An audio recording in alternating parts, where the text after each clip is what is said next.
Betrayal isn't as simple as dealing with an unethical, immoral person. It's about two people playing out two sides of an unconscious self-preservation tactic of the unhealed ego mind, created subconsciously to overcompensate for a dysregulated nervous system.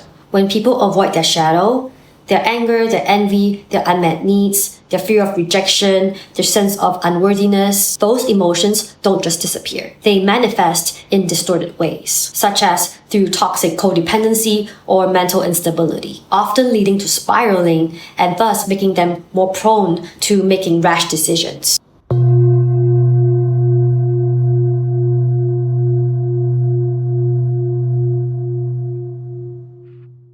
Betrayal can happen in any facets of life, not just romantic relationships, friendships, families, workplaces, and social groups. And today, I want to talk about why betrayal actually happens. Because betrayal doesn't happen out of nowhere.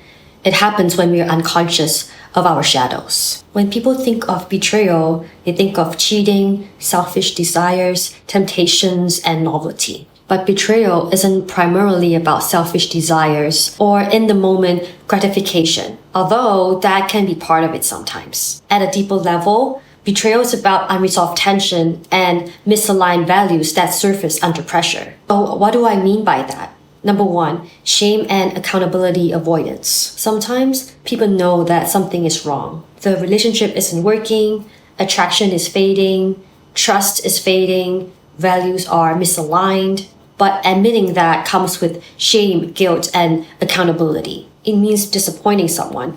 It means being the bad guy. It means facing the impact of our choices. So instead of facing it directly, some people take the easy way out. They sweep it under the rug and hope it disappears. And when the pressure finally hits, some people choose to succumb to covert and harmful behaviors to de-escalate the internal pressure instead of choosing honesty.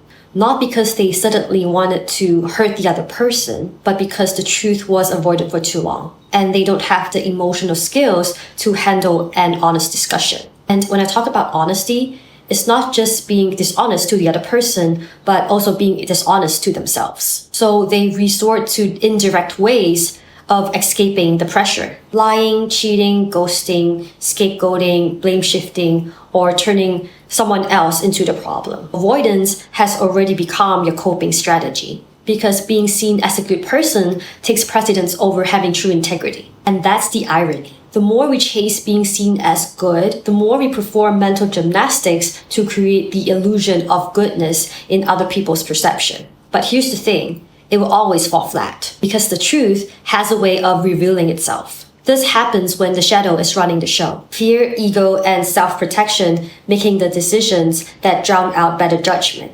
Number two, harmony over honesty. The dark side of valuing harmony above all else is that people start avoiding conflict instead of resolving it. And part of this comes from a deep fear of being seen as bad or the problem. But in reality, it doesn't have to be that way. But when we're raised in environments where speaking the truth and being fully authentic makes us feel like a burden, or that we're bad, unworthy, or too much, we internalize that belief. Over time, it ripples out and manifests in ways that can be harmful, both to ourselves and the people around us. These small moments of frustration get brushed off. It's not a big deal. I'll let it go. I don't want to cause problems. But those small emotional hiccups don't disappear. They build up as passive resentment under the surface. And this is where emotional avoidance disguises itself as being mentally strong. People think they're mature for not reacting, when in reality, they're just not being honest about what's wrong. So you end up with a false sense of peace. But underneath it, the tension is quietly growing. But when we can't be honest about it, it's a matter of time before things escalate. And just to make it clear, I'm not saying that everyone who tends to avoid conflict will betray people. What I'm saying is that this is a dangerous breeding ground for betrayal to happen, when we refuse to face the truth and be honest with ourselves and the people involved. So how does betrayal show up elsewhere? This doesn't just happen in romantic relationships. For example, in friendships, betrayal often starts with unaddressed envy. Envy turned into jealousy, jealousy turned into resentment, and resentment turned into animosity. And animosity eventually turn into sabotage. Suddenly, everything becomes a competition. The envious person betrays and throws the other person under the bus just to feel superior again and just to feel better about themselves. That's not random. That's the shadow of insecurity and ego trying to protect their perception of self-worth. Here's another example. In social groups, someone lies to fit in or protect their status. And when the lie is about to be exposed, they would rather sacrifice someone else than to face the shame themselves. It's not about being cruel for the sake of it. Underneath it, there's fear, and they're trying to protect who they think they are. But here's an important nuance to consider. What if honesty isn't safe in a particular situation? And to be clear, it's not that both sides are avoiding the truth. Sometimes one person does try to speak up, but they get dismissed, gaslit, or punished for it. When being honest isn't safe in the system, all the tension is kept bubbling underneath the surface, and the unspoken tension will always come up somehow. Betrayal is the byproduct of people operating in their shadow. It shines light on what needs to be transmuted. Betrayal isn't as simple as dealing with an unethical, immoral person. It's about two people playing out two sides of an unconscious self-preservation tactic of the unhealed ego mind, created subconsciously to overcompensate for a dysregulated nervous system.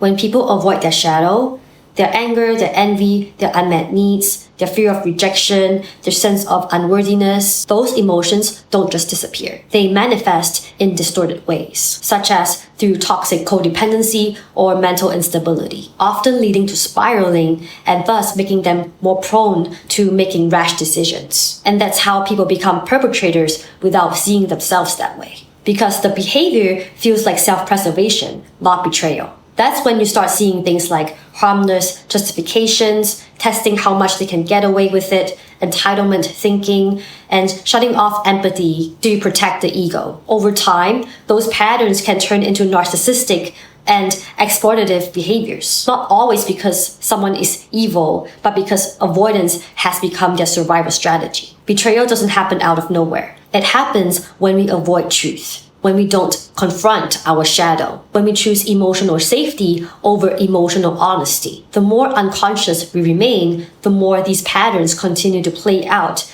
in our lives, whether we're on the receiving end or we're playing a part in acting them out. I hope you found this video insightful. Let me know your thoughts in the comments below, and thank you for watching.